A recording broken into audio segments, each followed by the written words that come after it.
Good morning friends welcome in my YouTube channel Gupta ji की पाठशाला। Friends आज है 10 मई 2025 और आज के बनने वाले सभी करेंट अफेयर्स की यहाँ चर्चा करेंगे। लेकिन उससे पहले 9 मई 2025 के करेंट अफेयर्स का क्विक रिवीजन करते हैं।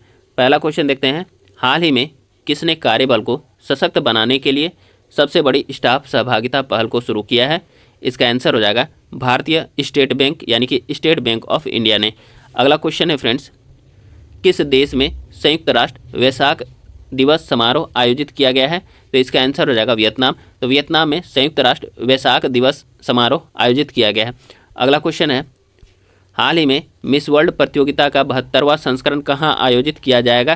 तो इसका आंसर हो जाएगा फ्रेंड्स तेलंगाना की राजधानी हैदराबाद में मिस वर्ल्ड प्रतियोगिता का 72वां संस्करण आयोजित किया जाएगा।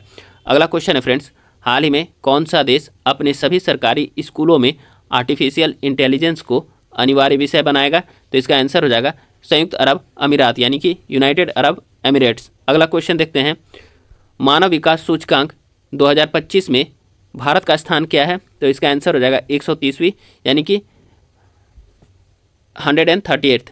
तो पहले स्थान पर जो है फ्रेंड्स आइसलैंड है, ध्यान रखिएगा।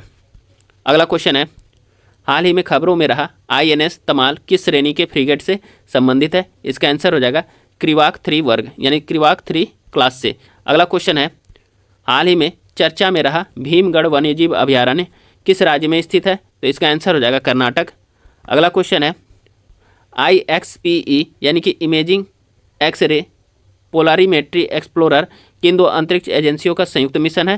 तो इसका आंसर हो जाएगा फ्रेंड्स राष्ट्रीय वैमानिकी एवं अंतरिक्ष प्रशासन यानी कि नासा और इतालवी अंतरिक्ष एजेंसी के द्वारा।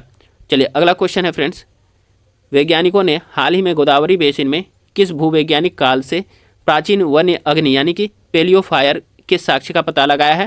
तो इसका आंसर हो जाएगा पर्मियन काल का।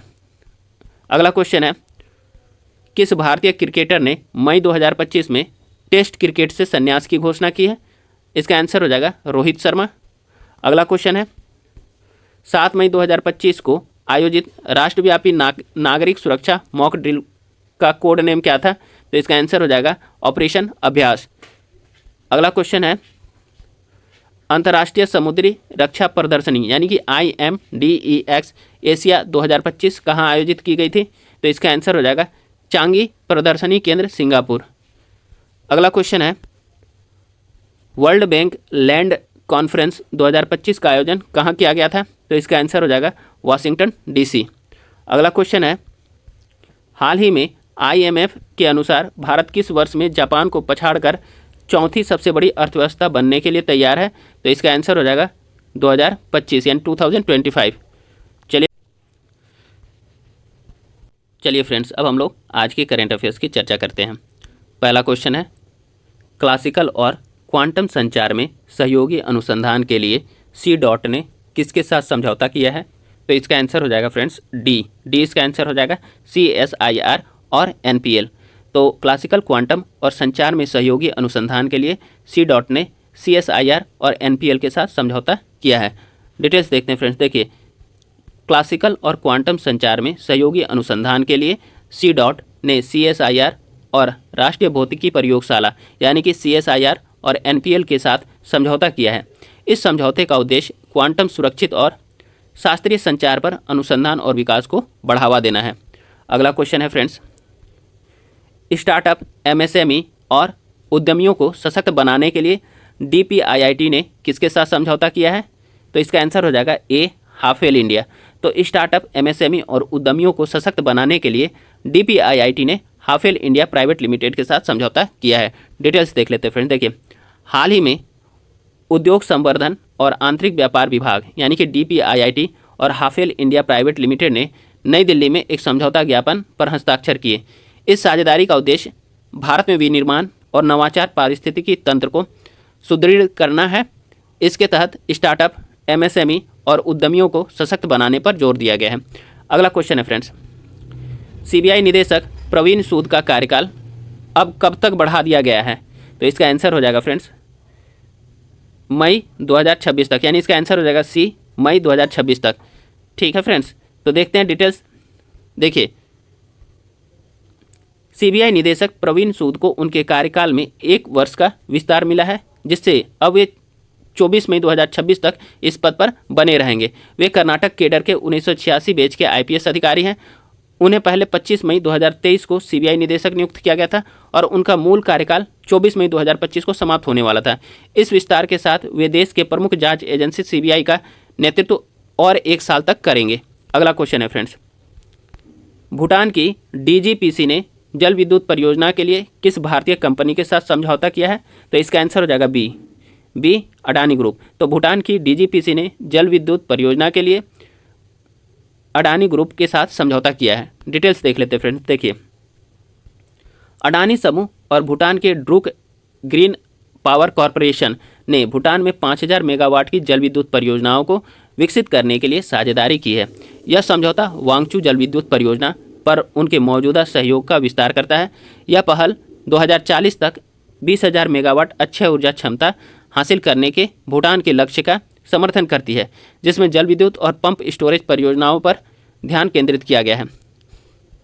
अगला क्वेश्चन है फ्रेंड्स, सैफ अंडर 19 2025 चैंपियनशिप की मेजबानी कौन सा राज्य पहली बार कर रहा है?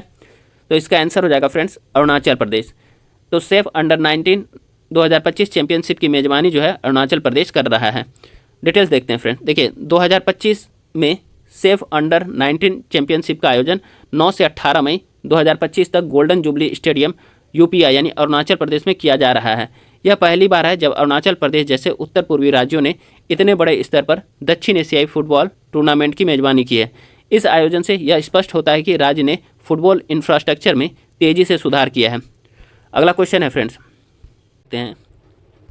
अगला क्वेश्चन है, हाल ही में चर्चा में रहा रोड टेप यानी रेमिशन of duties and taxes on exported products योजना किस मंत्रालय के अंतर्गत आता है?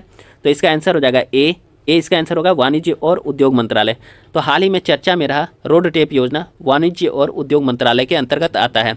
डिटेल्स देख लेते हैं फ्रेंड्स। देखिए, आखिर रोड टेप क्या है, इसके बारे में डिटेल्स देखते हैं। देखिए, रोड टेप यानी रेमिशन of duties and taxes on exported products योजना को घरेलू टैरिफ क्षेत्र यानी डीटीए इकाइयों के लिए 30 सितंबर 2025 तक बढ़ा दिया गया।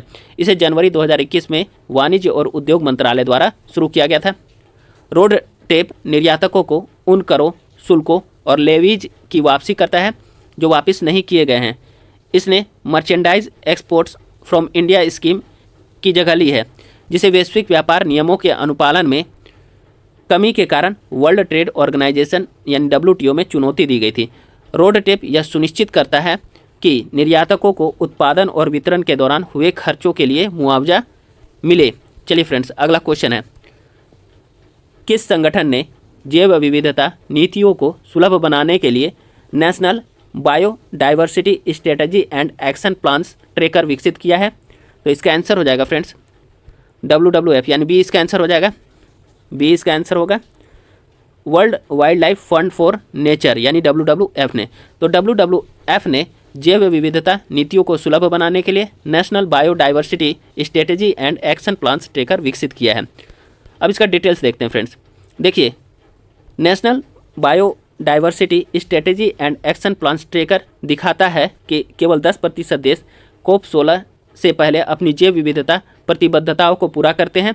यह उपकरण world wild life fund for nature यानी WWF द्वारा बनाया गया है, जो Kunming Montreal global biodiversity framework के साथ संरेखित national biodiversity strategy and action plans की प्रगति की निगरानी करने में मदद करता है।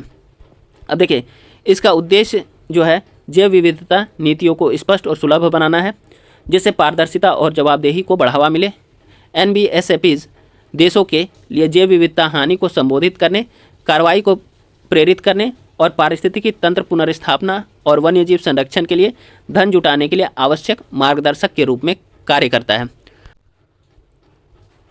चलिए अगला क्वेश्चन देखते हैं।